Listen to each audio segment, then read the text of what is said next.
Welcome to the Dave Palma Show, the podcast that revives, restores, and awakens your innermost capabilities. You have the training and the talent to succeed, but do you have the guts to fail? I love what I do. When you love what you do, you want to be the best at it. Today is about the power of you. You will change the world. Find your path to success through the journey of those who have succeeded. And now, your host, Dave Palma. Hi, welcome back to the Dave Palma Show. And with me in this episode, I have the author of Out of the Darkness Chronicles, the journey of a 19th century child coal miner as he rises from the ashes of poverty and tragedy to reach for his dreams. David Jacinto, welcome to the Dave Palma Show. Well, thank you, Dave. I appreciate the opportunity. It's absolutely pleasure having authors like yourself who inspires people. You've written a novel, of course, but you have an inspiring story background as well yourself, which people can check out in the show notes bio. So tell us a little bit about yourself before we talk about your book. Well, you know, this has been something that's been a passion for me to write. I'm actually a real estate developer. Okay. Yeah. And, so tell us your journey then, from when you was a kid, and I know you was an immigrant or something, or some. No, my wife is an immigrant from. Oh, sorry. Okay, let's start from the beginning then. Let's start from the beginning. Yeah. Because I'm thinking, let me just get to your story actually before I get confused. Sure. Yeah. So you were born into a family living on the wrong side of the tracks, and been a storyteller ever since. So I should have really said that at the beginning. So let's take it from there. Well, my family was born in a pretty poor area. My mom was an orphan. Oh, okay. And, all right. Interestingly enough, we didn't really hear anything about her family, her birth family, until she was about ready to pass away. She was living in a Louisiana, which is about almost 3,000 miles from me. About 5 years ago, and I had written another book, and it hadn't been published yet, but she was interested in hearing the stories, and so I flew to Louisiana to read her a couple of the stories because she was blind at the time and had cancer and a whole bunch of other things. Oh, you had cancer? Yes, during that time. Oh, yeah. I read. Where was your cancer? Or you don't want to talk about it? Well, she had cancer all over her body by this time. Oh, I didn't realize what kind of condition she was in. She was living with my sister until I arrived and saw her, and I read her a couple of stories. And as I was reading the story, she was telling me about her birth family, that's things that I had never heard before. Yeah. And as we talked about it, I learned more about her birth family, and she learned about this book that I wrote over about a period of about 8 days. I learned a lot about her family, and she asked to be buried in this little town in Wyoming. So when she was buried in this little town in Wyoming, I noticed that the largest tombstones in this entire cemetery were my great-great-grandparents. And it took me on a journey about my family and who I was, which I didn't realize I even had these relatives. I grew up with one cousin, and it turns out that in Wyoming, I have hundreds of cousins. Oh, right. Yeah, it gets like that, doesn't it? Story. Yeah. So in the end, I ended up spending about 2.5 years researching this family, and it's a fascinating story. And so that's what Out of the Darkness is about. Oh, right. Okay. So it's research based, but it's a novel. Is that right? It's a novel, but the people are real. Okay. The events, which happen all in the UK. Yeah. But the interpersonal relationships between the main characters are fictional. So that's why it's historical fiction. It's done very well. It's number 1 on Amazon in its class. Okay. Yeah. Now. So if we was watching a movie adaptation of this, it would be called based on the true story of, like that. That's right, that. but the names are changed, characters changed, whatever, like that kind Names of. are not even changed. Oh, real, okay. Real names, real Oh, events. okay. All right. So And, fascinating folks in the UK as well that I didn't know anything about, but are now infamous in your country. Yeah, fantastic. How did you go about researching them, and what did you find out? Well, it's interesting. As I mentioned, I was at the cemetery, and the two largest tombstones in the cemetery are my great-great-grandparents. And this little town in Wyoming is close to the Salt Lake City Genealogical Library, which is the biggest genealogical library in the world. And so I drove the hour to that location and spent about 4 or 5 hours that first day with these little old lady docents who helped me research this family. I left with a stack of information about them and went back to that little town, met the historical director of that county, and she spent a day with me researching everything they had in their historical records. And from there, I started a long day. Your journey, part of it in the UK, part of it delving further into the internet on various issues. I visited the Wentworth Woodhouse Mansion, which is the largest country home in all of Europe, and it's in Yorkshire. Okay, yeah. There's a lot of the industrial. That's a very key area for the Industrial Revolution. Right. And as you can imagine, there's a place called York, which is obviously everywhere in America is called New England, New York. That's so right. You've got New York based on New York, and it's all come from the Industrial Revolution anyway. So. That's right. Yeah. Right. So anyway, with the Wentworth Woodhouse home is now being transformed into a museum, and I understand it was open for a while, and now they've been renovating it for a number of years. When I was there, they were in the midst of renovating it, and I had the opportunity to meet with some of the folks who were renovating it. But it's an enormous home. It's 255,000 square feet, and that's where Lord Fitzwilliam lived. And Lord Fitzwilliam owned the mines, owned the village, owned the mortgage on the lives of all these families.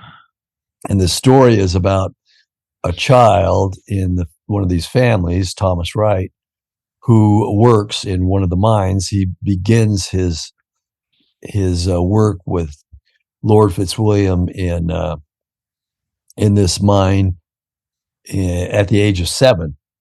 And at the end of the first year, there's an enormous accident which kills 26 children. 11 of them are little girls, and it starts him on a path of fighting child labor. His mom, who was a maid in Lord Fitzwilliam's home, one of 450 servants at the time, had become self-educated and a voracious reader, and so she was an impetus for him to actually get out of the mine and to go ahead and begin his fight against child labor, which is a fascinating story. Wow, fantastic. So, I mean, I've got here that it explores, obviously, the history unpacks child labor against obviously what you said.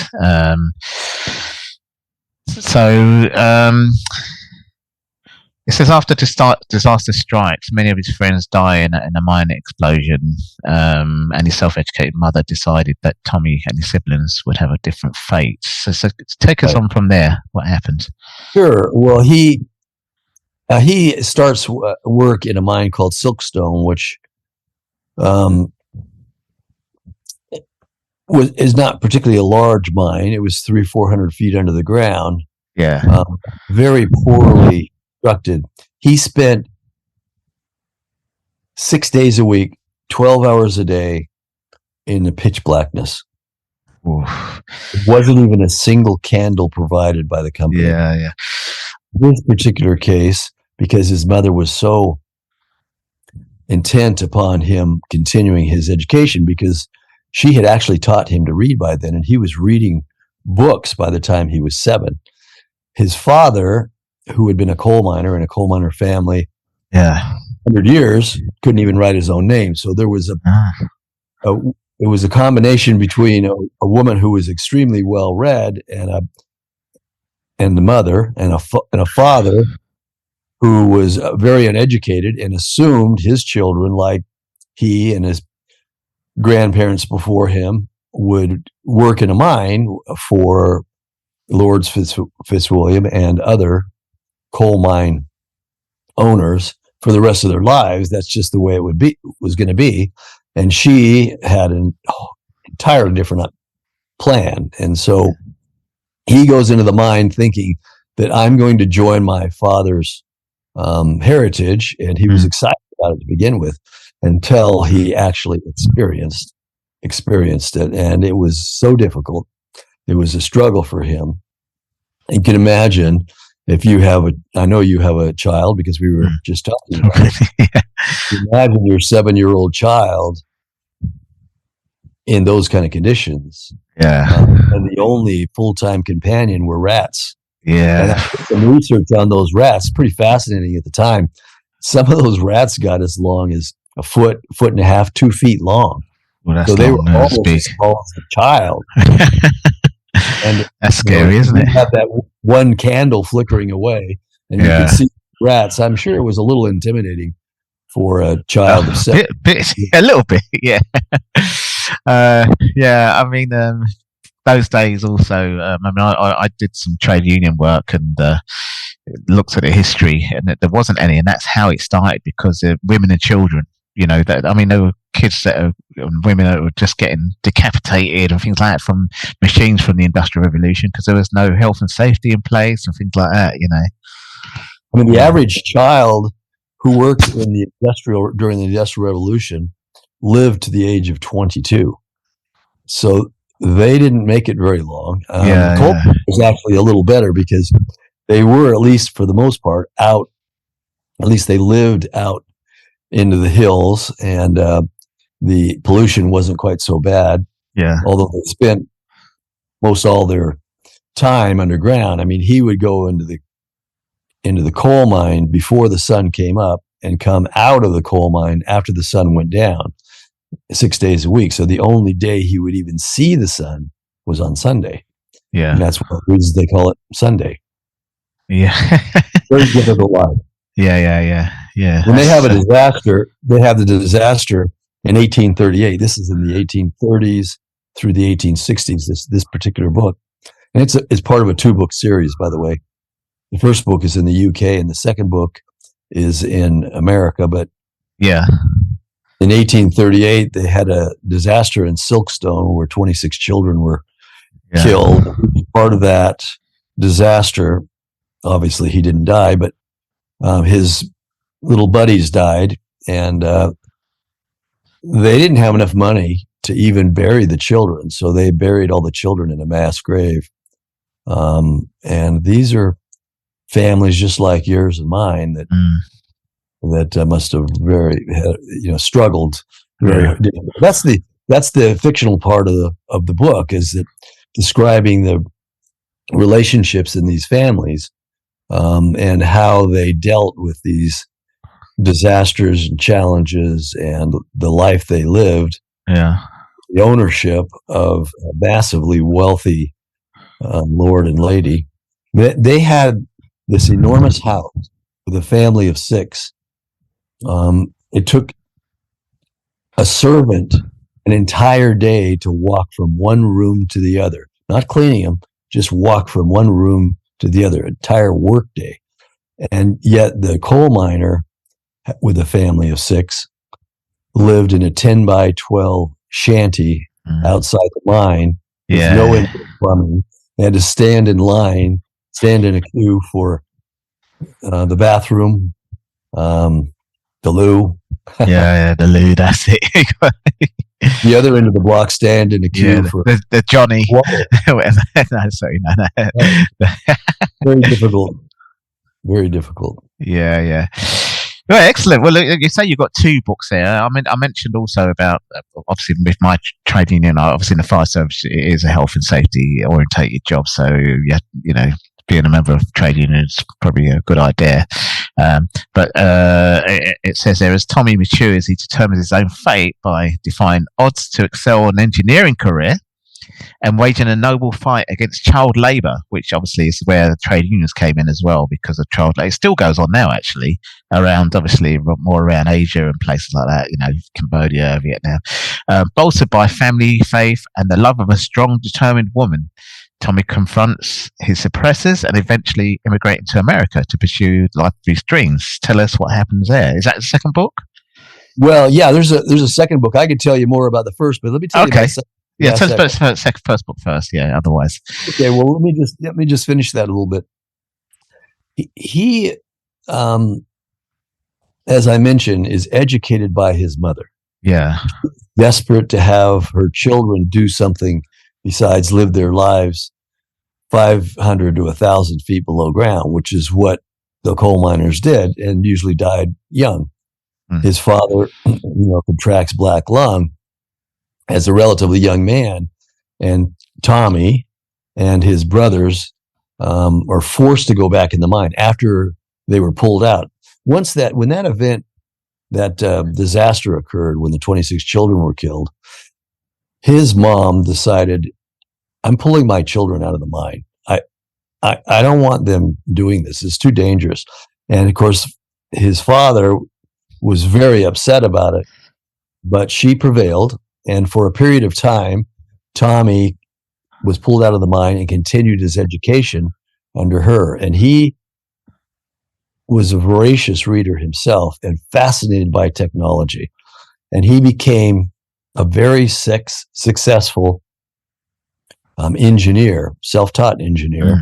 And although he does have to go back into the mine when his father contracts black lung, because it's only the children that can afford to keep the food on the table, so he and his brother go back in the mine. But he becomes a very successful engineer, and eventually works with Lord Fitzwilliam on a number of mines to solve some of their technological problems. But along the way, he is intent upon improving the safety conditions of the mines. And so wherever he has an opportunity to do an improvement, he always includes safety components. And he is intent upon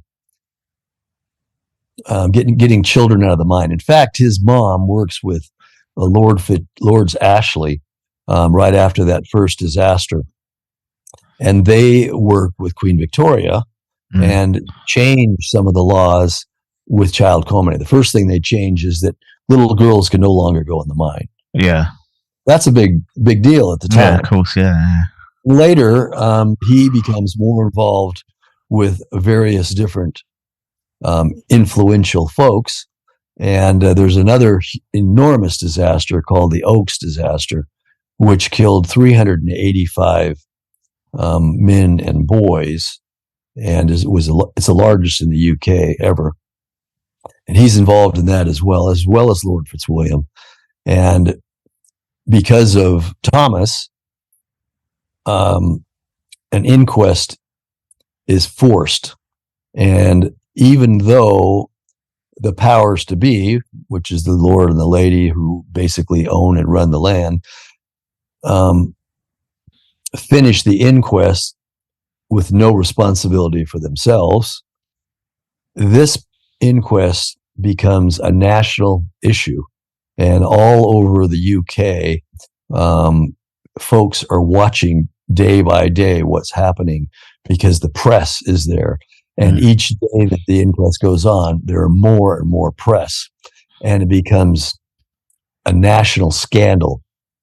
Queen Victoria gets involved. And eventually, they change more laws for child labor in a whole myriad of areas, not just in coal mining, but in other industrial areas as well. And through a series of events, which I won't tell you because you got to read the book to get Of course. absolutely. The book is written in kind of a mystery, so you don't know what's happening. He eventually is driven out of the country, and when he's driven out of the country, he and his family end up on a ship that comes to America. So that's the book.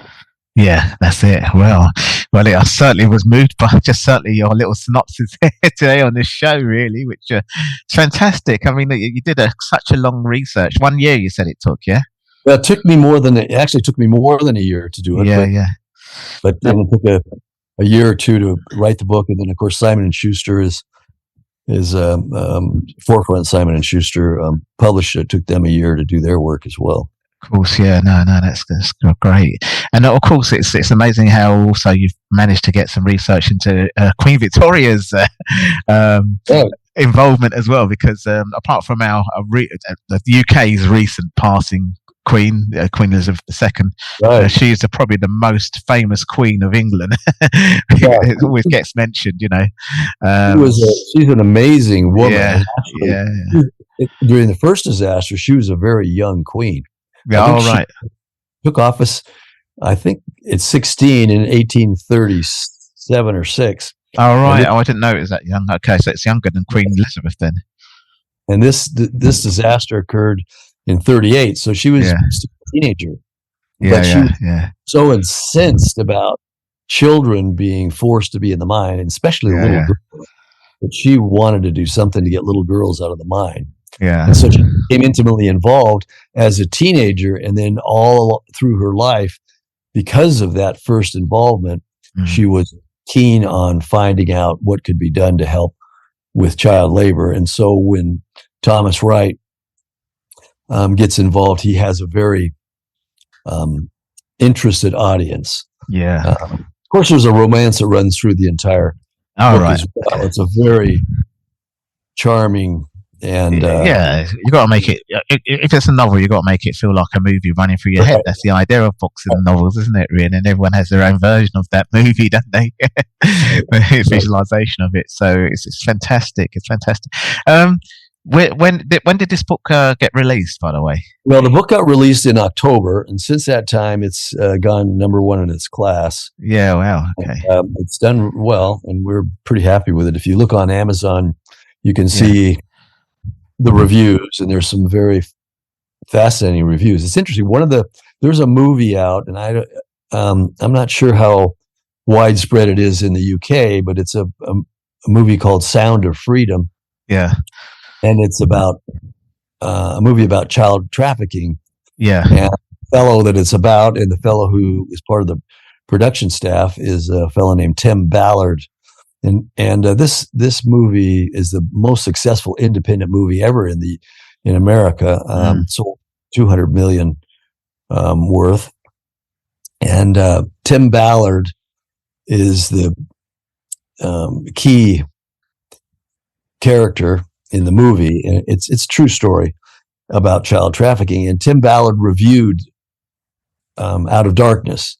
He has an absolutely wonderful review of the book and his thoughts on that whole subject. Because you're right, child trafficking is still a big issue. Yeah. In fact, in San Diego, which is where I live, we're close to Mexico and South America, and we have children still trafficked here. Usually it's sexual trafficking that they do now, and it's the second largest crime in San Diego, which is hard to imagine. San Diego, you would have never thought you'd be in the US, would you? You would never guess, but it's true. And frankly, child trafficking, mostly sexual trafficking these days, is bigger now around the world than it's ever been. Yeah, this is, I think there's something happened in Europe actually where but they're always getting them bundled in vans. I think you see pictures and photos of it, and sometimes it is actually just miners working, and they die in the van. I think some got caught dying in a van coming to the UK.